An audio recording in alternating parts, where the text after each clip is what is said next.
자, 오늘은 이제 교과서 26페이지 중국 문명에 대해서 배워볼게요. 자, 중국 문명이 이제 성립에 대한 내용인데, 자, 중국 문명이 성립되었다. 첫 번째 주부터 세 번째 주까지 그 내용이 나와 있죠. 첫 번째 주부터 다섯 번째 주까지요. 뭐 읽어본다면 중국에서는 기원전 8천년경부터 기원전 6천년경, 그 사이에 황허강과 뭐 이러한 뭐 유역 등에서 신석기 문화가 발달하였고, 뭐 그중에서 황하강 유역은 기름진 황토로 덮여 있어 일찍이 농경이 발달하였다. 이 부분을 좀, 여기는 그렇게 의미 있는 내용은 없고, 뭐 굳이 본다면 황하강 유역. 뭐 우리가, 메소포타미아 문명은 티그리스강과 유프라테스강, 그 다음에 이집트 문명은 나일강, 그 다음에, 그 인도 문명은 인더스강, 그 다음에 이 중국 문명은 이 황하강에서 이렇게 시작되었다고 보면 될 것 같아요. 그래서 자, 그리고 이제 기원전 2500년경부터 황하강을 유용으로 이렇게 국가가 나타났고, 그리고 이 지역 사람들은 청동기와 문자를 사용하였고, 이제 뭐 그런 정치 조직을 갖추게 되었다. 뭐 지금까지 나왔던 거고 거의 동일해요. 뭐 메소포타미아, 인더스, 메소포타미아, 이집트, 인도, 메소포타미아, 이집트, 인도 모두 다 이 그 문명이 발생한 곳에는 큰 강이 있었다. 큰 강이 있었다. 그리고 그러한 강에서 뭐 이렇게 정치 조직체가 갖추어졌다. 지금까지 우리 이런 내용 계속적으로 배운 거예요. 자, 이거 그냥 넘어가면 되고요. 이제 여기서부터가 이제 좀 이제 봐야죠. 그래서 이제 상나라라는 국가가 등장을 하는데, 국가의 이름이 상나라예요, 상나라. 자, 그래서 상나라의 성립이라고 여기 이렇게 적어주면 될 것 같고요. 자, 그리고 기원전 1600년경 황하강 중류에서는 상나라가 세워졌다. 그리고 특징을 본다면, 상나라에서는 청동으로 무기와 제사용 도구를 만들고, 왜냐하면 이걸 사실 특징이라고 보기에도 애매해요. 이 당시는 문명이 처음 발생했을 때 청동기를 사용하였다. 우리가 사실 이거 배웠잖아요, 여기. 응?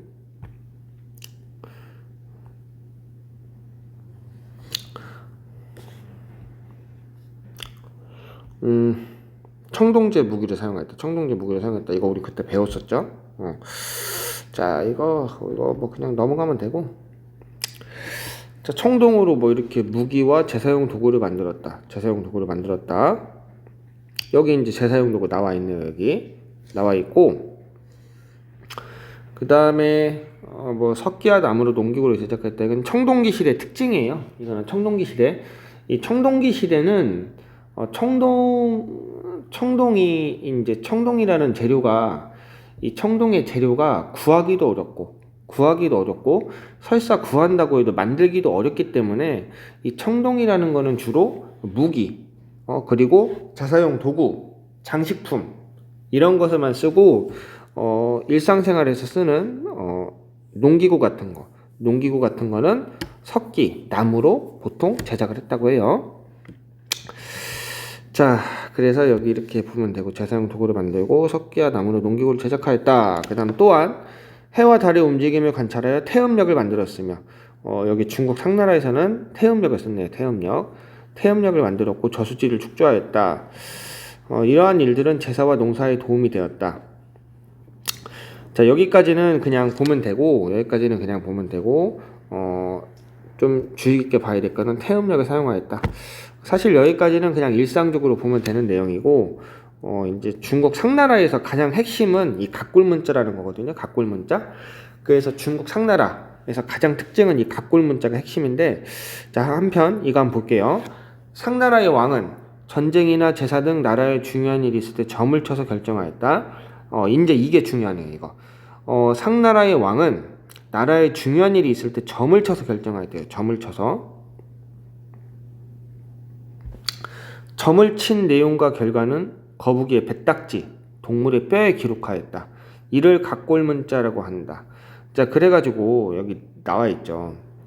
여기 각골, 이 거북이의 배딱지, 동물의 뼈를 라고 불리는 이 각골에다가 한마디로 거북이 등껍질이라고 생각하면 될 것 같아요. 그러니까 거북이 배딱지라고 생각하면 될 것 같아요. 자, 여기다 이제 구멍을 파요. 구멍을 파고 이 구멍을 이 불로 지진 나무 있죠?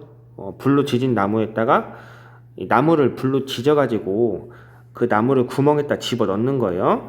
자, 여기 뼈에다가 이렇게 구멍을 내요. 지금 구멍 내고 있죠? 구멍 내고 있고 이 구멍에다가 이 나무를 불로 지진 거를 집어 넣은 거예요. 자, 그러면은 이제 이 불로 지진 나무를 이 구멍에다 집어 넣으면은 이 뭔가 팽창하면서 이 나무가 팽창하면서 거북이 등껍질이 갈라지겠죠. 자, 그래서 이러한 금이 간 모양으로 이것이 길이냐 흉이냐, 이게 좋냐 좋지 않느냐라고 판단했다고 해요. 자, 그래서 이번에 전쟁을 하려고 하는데 전쟁을 하면 좋은 결과가 나오겠냐 안 나오겠냐 이런 식으로 한다고 하면은 이제 구멍을 파고 그 이제 불로 지진 나무를 구멍에다 집어넣고 그리고 이제 금이 간 모양을 보고 이것이 이제 길인가 흉인가 좋은가 좋지 않은가를 판단을 했다고 하는데, 그리고 이제 그 점괘의 내용을 여기다가 이런 식으로 이렇게 기록을 했죠. 자, 이거를 이제 뼈에다 쓴 문자라고 해서 각골문자라고 해요. 각골문자. 이 골이 이제 뼈골자죠. 뼈에 쓴 문자라고 해서 각골문자. 이거는 오늘날 한자의 기원이 되었다. 이 정도만 알고 있으면 될 것 같아요. 이 정도.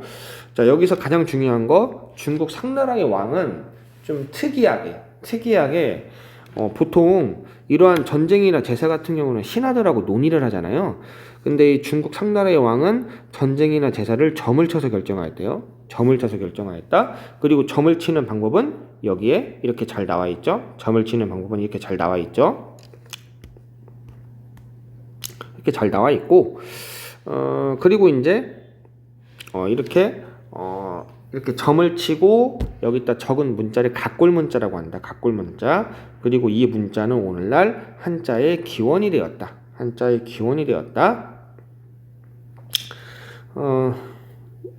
자, 이거 이제 문제 맞출 수 있겠죠? 1번 상나라의 왕들은 어떤 일이 있을 때 점을 치고 각골문자로 기록하였나? 뭐 전쟁, 농사, 날씨, 질병, 국가의 중대사, 일상생활, 그러니까 모든 국가의 운영을 점을 쳐서 결정하였다고 보면 돼요.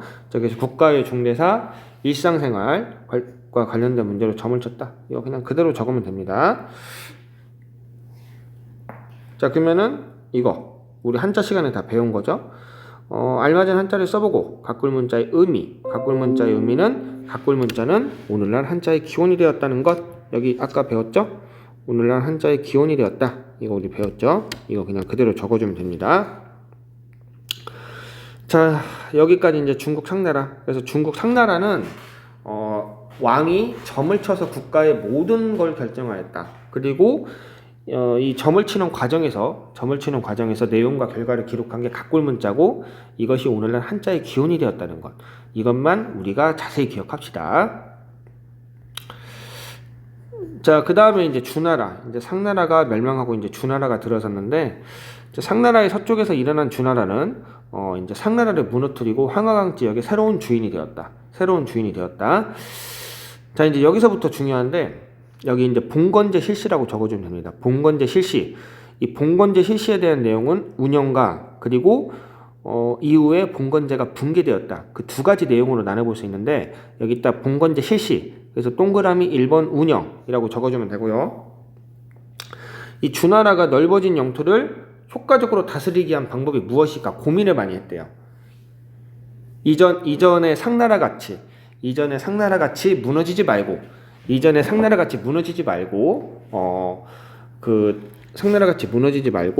넓어진 영토를 영원히 효과적으로 다스릴 수 있는 방법이 무엇인가 라고 고민한 결과 왕이 수도 부근은 왕이 직접 다스리고, 자, 여기서부터 중요합니다.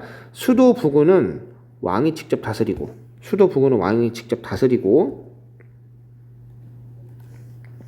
이렇게 나눠주면 좋을 것 같고요. 이렇게 수도 부근은 왕이 직접 다스리고, 그럼 수도 말고 지방, 이 나머지 지역은 왕족이나 공신을 제후로 삼아 이들에게 나누어 다스리게 하는 봉건제를 실시했대요. 봉건제. 자, 그래서 이거는 봉하다. 이 수도 말고 나머지 지역 있죠? 나머지 지역에 건국하는 거를 나머지 지역에 이렇게 뭔가 이제 건국하는 거를 이렇게 허락한다. 이 봉한다라는 거는 허락한다는 뜻이 있거든요. 봉한다. 네가 그 지역에서 새로운 나라를 건국하는 거를 허락한다. 뭐 그런 뜻인 거예요. 자, 건국한다, 봉한다. 네가 그 지역의 나라를 봉하는 거를, 네가 그 지역의 나라를 건국하는 거를 허락한다. 나라를 건국하는 거를 허락한다. 건국하는 거를 허락한다. 뭐 그런 뜻이 있습니다. 그런 뜻이 있어요.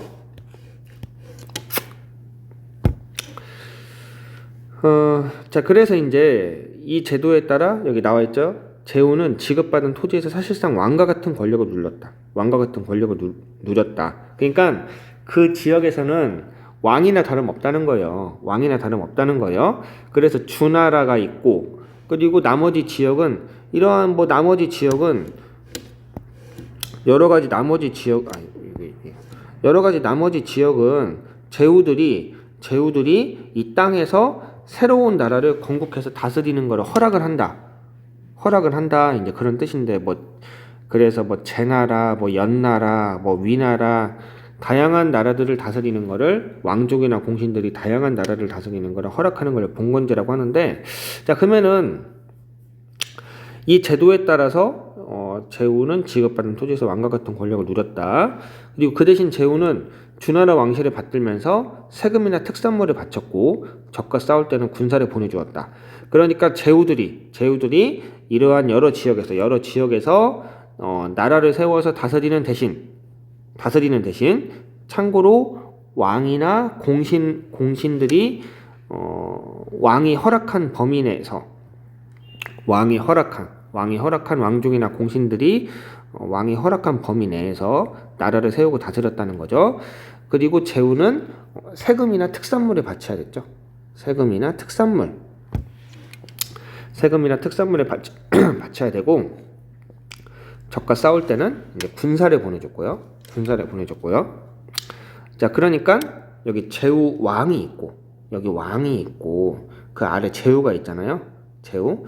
그래서 왕은 땅을 주고 너희가 나라를 건국해서 다스려라. 봉건제.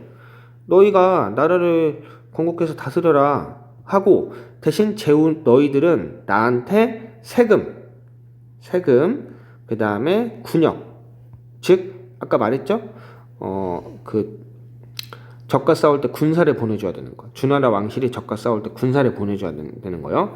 자, 그래서 왕은 제후한테, 여기서 말하는 제후라는 거는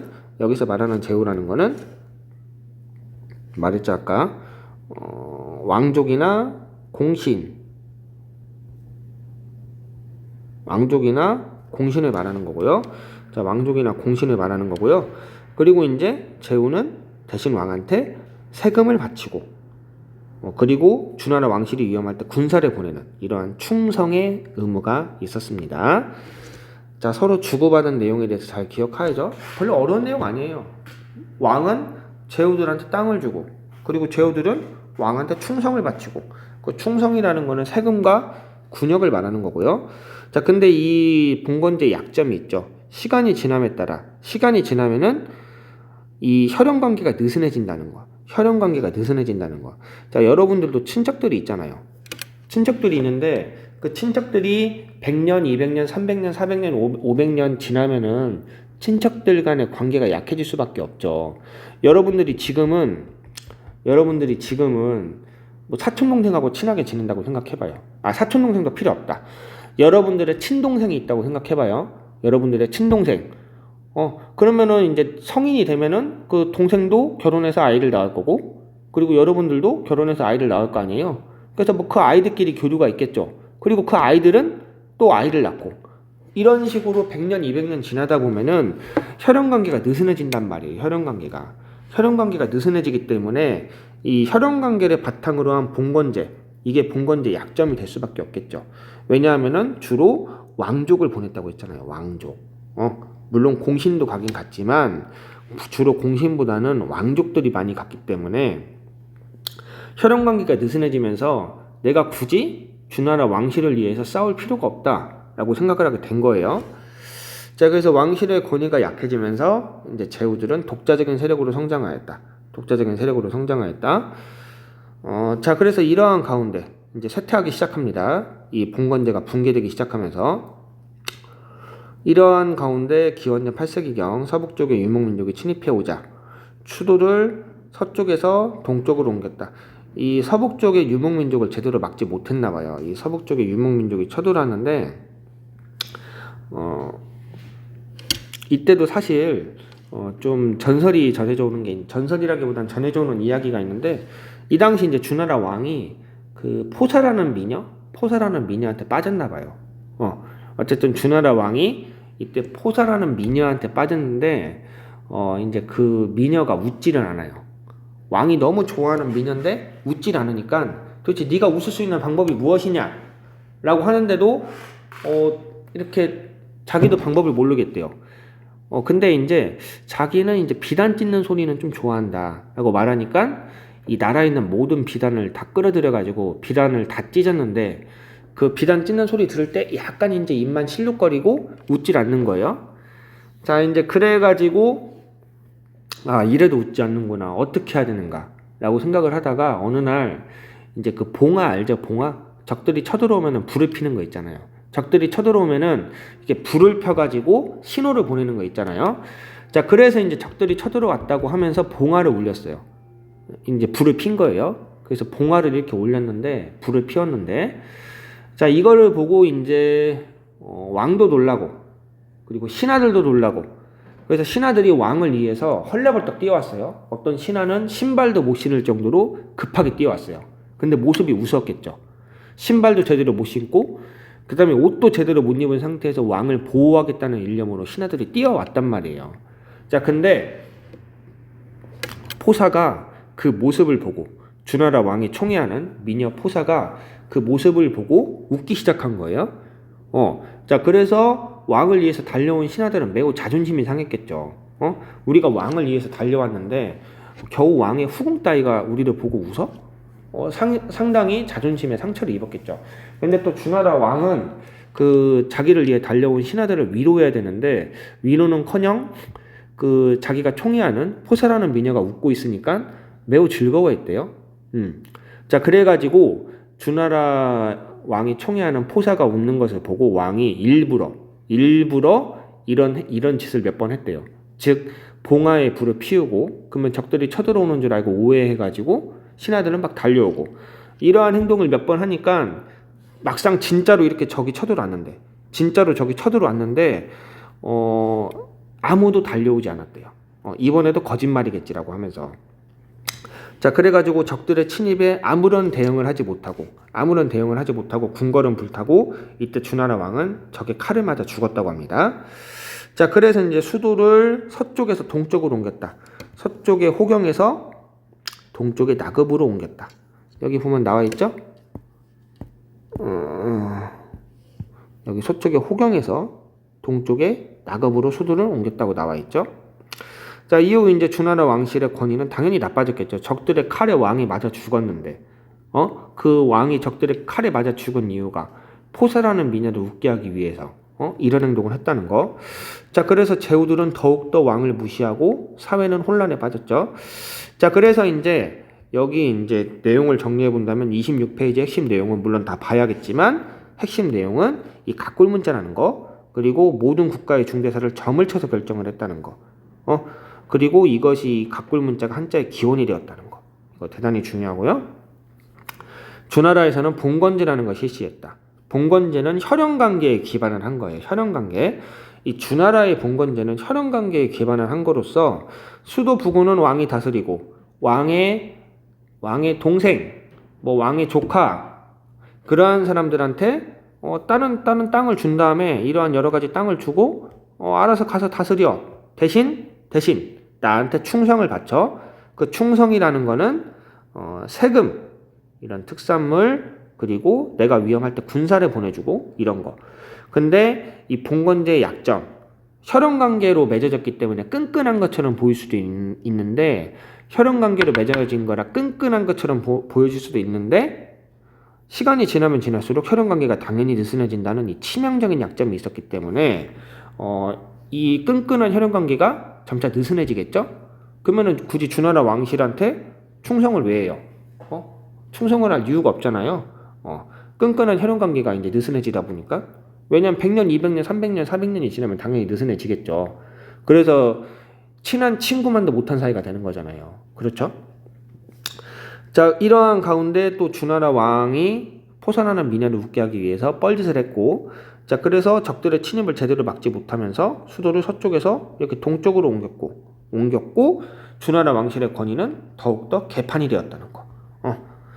자, 그러면 여기 한번 볼까요? 자, 1번 구석기인들은 돌을 깨뜨려 만든 간석기를 사용했다. X자, X. 구석기인들은 간석기가 아니라 뗀석기를 썼습니다. 뗀석기. 신석기인들은 운집을 짓고 마을을 이루어 살았다. 이거 맞죠?